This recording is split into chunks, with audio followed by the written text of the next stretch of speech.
Eric Clapton, o lendário ícone do blues rock cujos riffs de guitarra moldaram gerações, sempre foi uma referência para guitarristas ao redor do mundo. Mas até mesmo Clapton, um músico que foi chamado de Deus no universo da guitarra, tem seus próprios heróis.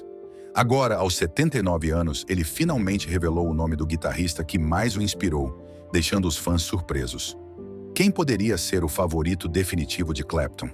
Seria uma lenda do rock, um mestre do blues ou alguém completamente inesperado? Essa revelação mergulha profundamente nas raízes de Clapton, suas influências e sua visão sobre os músicos que moldaram a história do rock e do blues. Clapton nasceu em 30 de março de 1945 na pequena vila de Ripley, em Surrey, Inglaterra. Sua mãe, Patricia Molly Clapton, tinha apenas 16 anos na época. O homem que o gerou, Edward Fryer, era um jovem soldado canadense convocado para a Segunda Guerra Mundial, antes mesmo de Clapton nascer. Pouco tempo depois, Fryer retornou ao Canadá, e assim, o pai de Clapton tornou-se mais uma história do que uma presença real em sua vida. Era como se a vida do jovem Eric já estivesse envolta em sombras, antes mesmo de ele entender quem era. Durante sua infância, Clapton acreditava que sua avó, Rosie, e seu marido, Jack Clapp, eram seus pais. Enquanto isso, sua mãe, Patricia, era apenas sua irmã mais velha. Isso parecia facilitar as coisas para todos. Talvez fosse uma forma de protegê-lo. Mas à medida que crescia, uma sensação incômoda começou a surgir, especialmente quando ele notava os olhares tristes que sua irmã lançava em sua direção. Eventualmente, ele descobriu a verdade, e isso o devastou. Não era apenas o fato de que sua mãe era realmente sua mãe. Ele carregava o peso da ausência de um estranho durante toda a sua vida. Quando Patricia se casou novamente e se mudou para a Alemanha, deixando Clapton para trás, parecia que a porta havia se fechado para sempre sobre a única ideia de família que ele conhecia. Ela tinha uma nova vida e novas pessoas, mas Clapton permaneceu em Surrey, abraçado pelo silêncio que o envolvia como um cobertor velho e desgastado. Foi nesse silêncio que ele descobriu a música. Aos 13 anos, Clapton ganhou um violão acústico, um modelo alemão, Heuer. Para um garoto com pouca paciência e muitas distrações, as cordas de aço ásperas do violão pareciam mais um castigo do que um presente. Mas algo dentro dele o fazia voltar, talvez por pura curiosidade, ou talvez porque era a única coisa em sua vida que não mudava. Ele passava horas tocando junto, com discos antigos de blues, repetindo os acordes incessantemente. Clapton não queria apenas tocar, ele queria soar como as vozes que preenchiam aqueles discos, vozes que falavam sobre dor, saudade e o eterno desejo por algo fora de alcance. Ele tocava e ouvia, ouvindo até que as arestas ásperas fossem suavizadas, até que o som estivesse perfeito. Aos 16 anos, Clapton já tocava bem o suficiente para conseguir alguns pequenos shows. Seu talento havia se tornado um segredo conhecido entre os músicos de Surrey. Ele tocava nas ruas, movendo-se de Kingston para Richmond, apenas um jovem com um violão e um coração cheio de blues.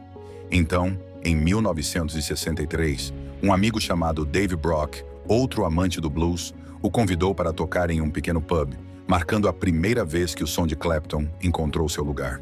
Pouco tempo depois, Clapton se juntou à sua primeira banda, The Roosters. Era algo simples, sem grandes pretensões, mas pela primeira vez Clapton sentiu que fazia parte de algo. Não sei se este é o caminho certo, mas talvez seja um passo mais perto. Ele pode ter pensado, afinando seu violão em uma noite silenciosa, sentindo o calor da pertença, por menor que fosse. Em outubro de 1963, ele ingressou nos Yardbirds, mas, quando a banda começou a se inclinar para o pop, Clapton ficou inquieto. Seu coração estava em outro lugar, perdido no poder cru do blues, onde cada nota falava uma língua que ele compreendia profundamente. Isso não é quem eu sou, ele pode ter dito a si mesmo, com a voz cheia de arrependimento. Assim, quando a música de sucesso da banda, For Your Love, estourou, Clapton fez algo que poucos ousariam. Ele saiu. Continuou em frente, juntando-se ao Blues Breakers de John Mayall e se tornando alguém de quem o público sussurrava. As pessoas começaram a chamá-lo de Deus, depois que um fã pintou Clapton is God em um muro em Islington. Eric balançava a cabeça ao ouvir o apelido, desconfortável com tanto elogio. Era como se ele sentisse o peso de cada mão que ele não havia apertado, de cada resposta que não havia recebido, da verdade que nunca havia enfrentado completamente. A jornada de Eric Clapton rumo ao estrelato especialmente durante seus dias com Cream e Blind Faith, é uma combinação de altos inspiradores e lutas desafiadoras.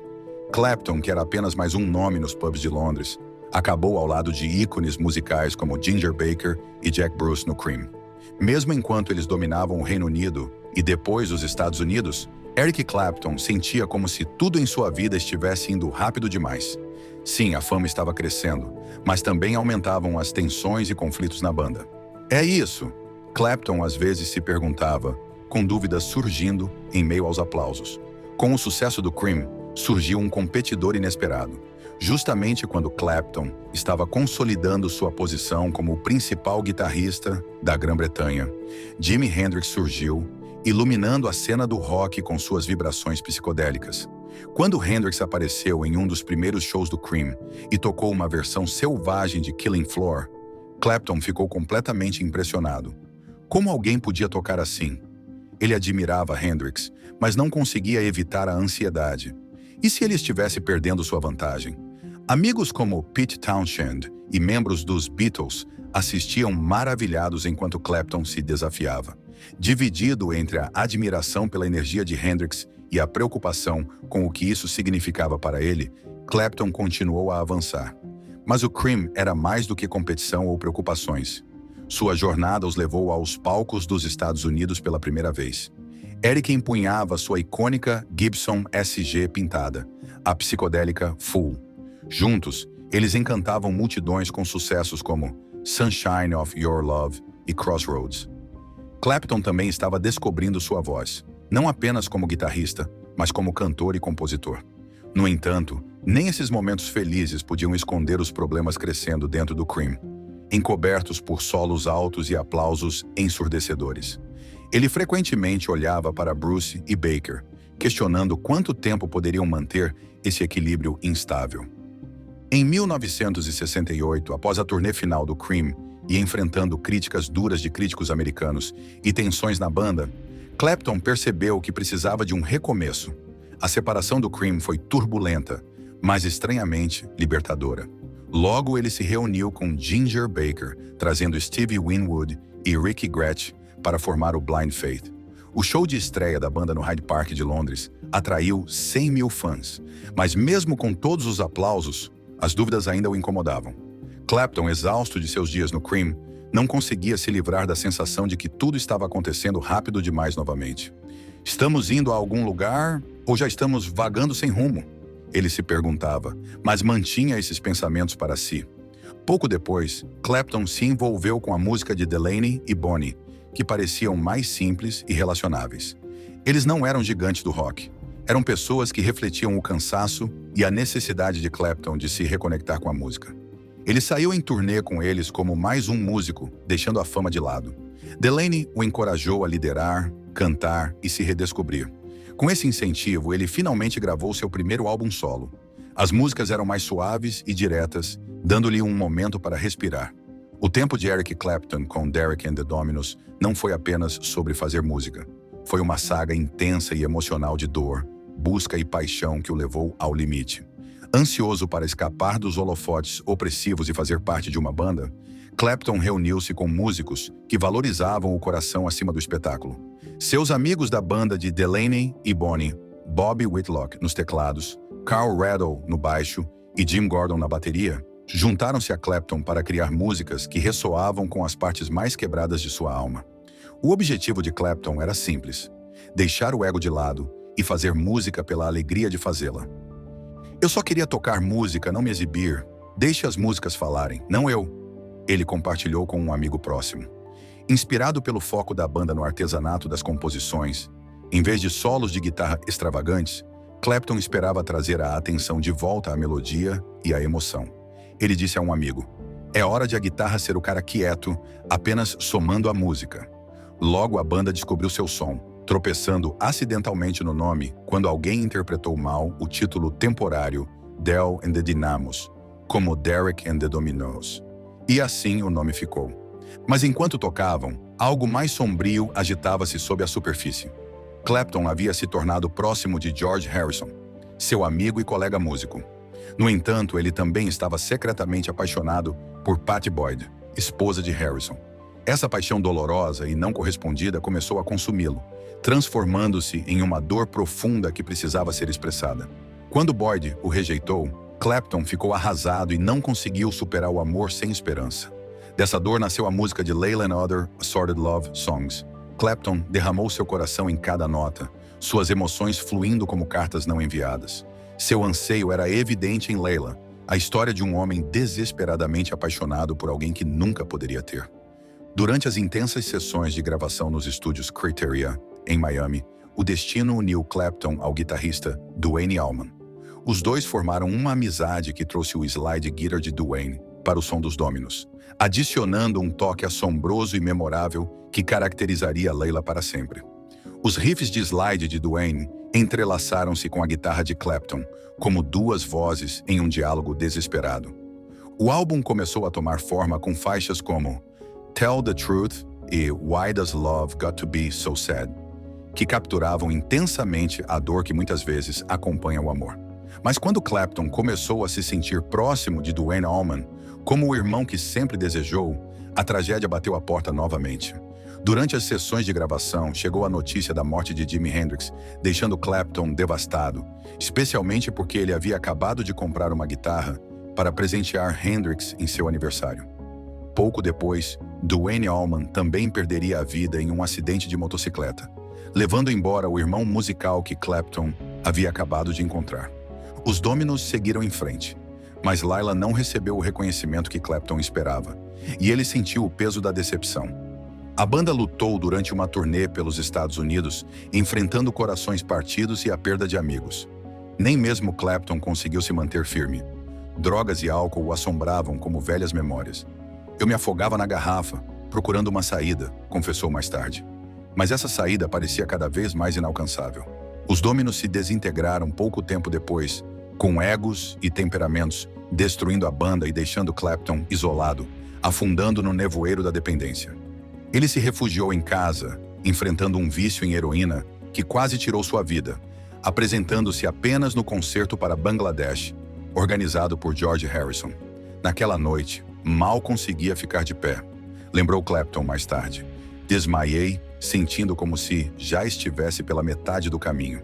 Em janeiro de 1973, Pete Townshend foi quem resgatou Clapton do abismo, organizando o Rainbow Concert para ajudá-lo a se recuperar e se libertar da heroína. Clapton subiu ao palco machucado, mas com uma centelha de esperança. Eventualmente, ele ficou sóbrio, encontrou amor com Pattie Boyd e começou a viver novamente. No entanto, suas batalhas com o vício estavam longe de terminar. Agora, aos 79 anos, Eric Clapton revelou finalmente quem é seu guitarrista favorito. A vida de Clapton teve muitos altos e baixos, mas também foi marcada por momentos de grande brilho. Poucos músicos deixaram um impacto tão duradouro na música, e ainda menos têm um legado tão pesado quanto o de Clapton. Ele entrou no centro das atenções nos anos 60 e 70, dando vida à cena britânica de blues e rock e indo além. As pessoas começaram a rabiscar Clapton is God em muros de Londres, capturando o espírito de uma geração que vivia cada nota que ele tocava. Mas para Clapton, grandeza significava algo diferente. Em meio a todos os elogios e pressões, ele admirava silenciosamente outros músicos que causaram uma impressão profunda. Ele costumava dizer que guitarristas mudaram sua vida para sempre. Sempre houve um que ele considerava acima dos demais, mas Clapton nunca se viu como o melhor. Ele tinha sua lista de guitarristas que tocavam com a alma e a intensidade que ele amava, transformando cada acorde em algo significativo. E talvez nenhum brilhasse mais em seus olhos do que Jimi Hendrix. Quando se conheceram, Clapton viu Hendrix como um colega músico e um amigo com um toque de magia selvagem. Em 1966, Clapton, já famoso, convidou Hendrix para subir ao palco com sua banda, Cream. Hendrix era novo em Londres, mas os rumores sobre seu talento já haviam chegado dos Estados Unidos. Naquela noite, os rumores ganharam vida. Hendrix tocava como se a guitarra fosse uma extensão de seu corpo, seus dedos se movendo com confiança e precisão, deixando todos impressionados. Um jornalista da época, Keith Altham, mais tarde relembrou ter visto Clapton nos bastidores, cigarro na mão, visivelmente abalado. "Você nunca me disse que ele era tão bom", Clapton teria murmurado para Chas Chandler, empresário de Hendrix. Com o tempo, seus caminhos se cruzaram com mais frequência. A admiração virou amizade. Hendrix compartilhava o amor de Clapton pelo blues, algo que ambos sentiam de uma forma que poucos poderiam entender. Mas então, de repente, Hendrix se foi. Numa noite de setembro de 1970, Clapton deveria encontrar Hendrix em um show dos Rolling Stones. Ele até comprou para ele uma Stratocaster canhota, uma raridade que estava ansioso para presentear ao amigo. Clapton levou a guitarra consigo durante toda a noite.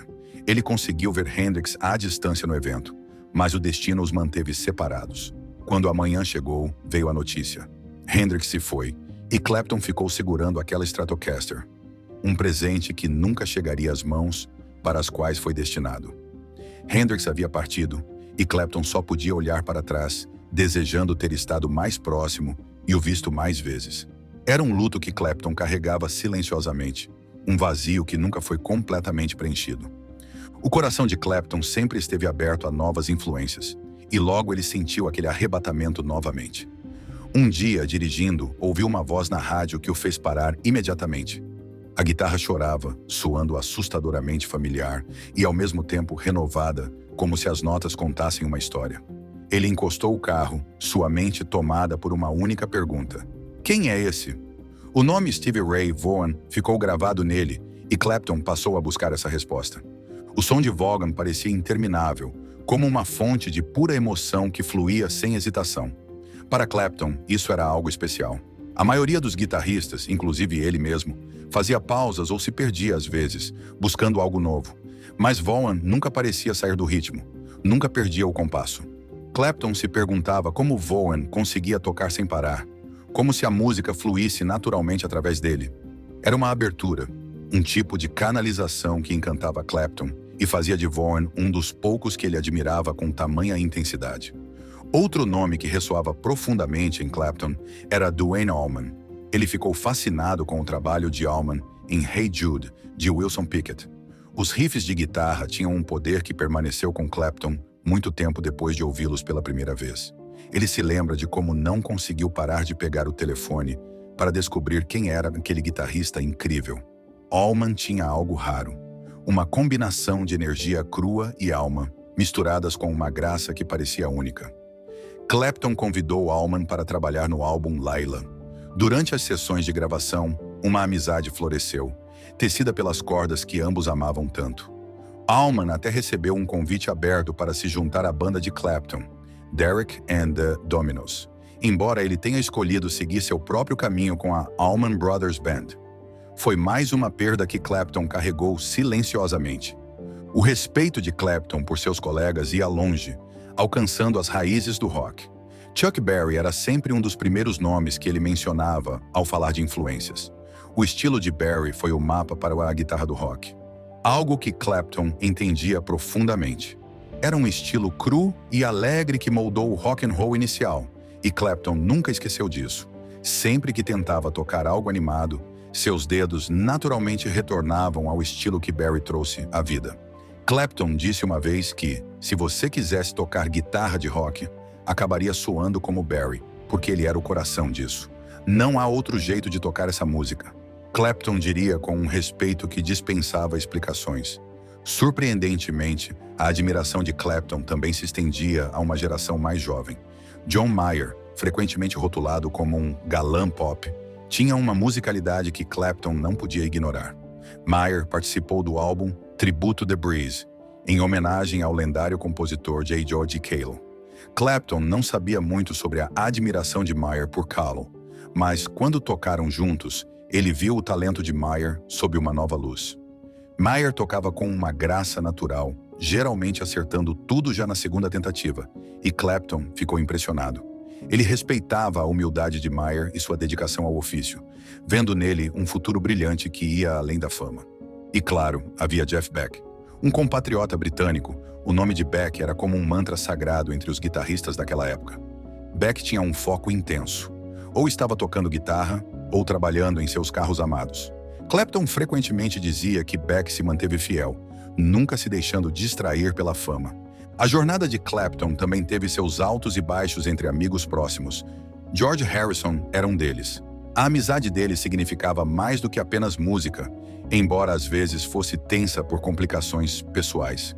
Harrison, um Beatle, muitas vezes era subestimado como guitarrista, mas Clapton via a profundidade e as lutas de Harrison para escapar da sombra dos Fab Four.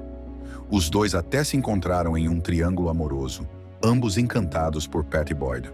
Apesar das relações complicadas, permaneceram próximos, unidos por uma compreensão compartilhada das pressões e da paixão pela música. Nos primeiros dias de Clapton, John Mayall desempenhou um papel crucial em sua formação. Foi com os Blues Breakers de Mayall que o talento de Clapton floresceu. Mayall não apenas o orientou, mas acreditou em suas habilidades, dando a Clapton a coragem de encontrar seu som. Mais tarde, Clapton diria que esses foram alguns de seus momentos mais orgulhosos, tocando ao lado de alguém que o entendia e sabia como trazer à tona o melhor dele. Mas havia um nome que Clapton guardava com carinho acima de todos os outros: Albert Lee.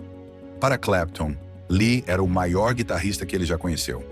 A maestria de Lee estava em sua contenção, na maneira como ele tocava qualquer coisa com uma graça natural que poucos possuíam. Para Clapton, a música de Lee era pura beleza, algo sobre o qual ele falava com a mais alta admiração. Por fim, Clapton pode ter sido rotulado como uma estrela, mas para ele, esses guitarristas, os amigos, as inspirações, os que partiram cedo demais, eram o verdadeiro coração da música. Eles eram os que ele guardava no coração e nunca esqueceria. E você? Já conheceu alguém que valoriza tantos laços de amizade como Clapton? Compartilhe suas experiências na seção de comentários e inscreva-se no canal para assistir aos próximos vídeos.